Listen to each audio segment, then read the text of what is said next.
So hello mga sisilabs kumahalo, magandang umaga sa ating dyan. And for today's ganap lang din po pala no po bring badida inday na taga-Tabugon Cebu. Ayan, dito ako sa aming gym mga lalabs. Tingnan nyo. At mag-exercise muna din pala ako mga lalabs ito. Magbola-bola. Kasi nga, hindi pa man din nabigising yung mga ginakis ko, natutulog pa. So, exercise muna kayo mga lalabs.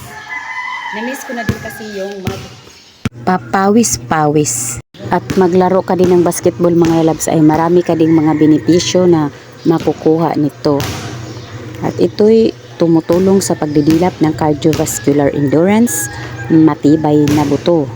Ang paglalaro ng basketball din mga lalabs ay binubuo ng napakaraming pisikal na mga gawain, kagaya ng paglundag, pagtakbo at iba pa, na nakatutulong sa pagdevelop ng mas matibay na buto. Nakatulong din ito mga lalabs sa pagkaroon ng tiwala sa sariling kakayanan at abilidad. Lingaw din ko. Counted ng counted mga lalabs ko.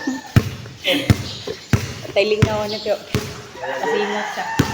Isa na din dito mga sisilabs kong mahal no, nakatulong din itong paglaro ng basketball sa pagbawas ng ating timbang. So halina nga din mga sisilabs ko no, maglaro na nga din tayo ng basketball kahit minsan na nga lang din tayo nakapasok nito. Ay importante na kapaglabas tayo ng pawis at nag-enjoy. Maglaro tayo ng basketball. Basketball, yeah, basketball. Tayo'y maglaro ng basketball. I-dribble, yeah. I-dribble, at iuntol bago ipasok ang ball. Nano na talaga mga labs na loka na. So, ayun lang no. At enjoy lang din talaga tayo sa ating hamon sa buhay araw-araw mga lalabs. At saan lang din natin yung mga taong may magalit sa atin. Wala naman tayong ginagawa. Wala silang ambag sa atin. Panti, diri tayo na napak sa kapwa natin at enjoy lang din tayo talaga dito sa mundo dahil maiksi lang ang ating buhay. So, babush! Thank you for watching!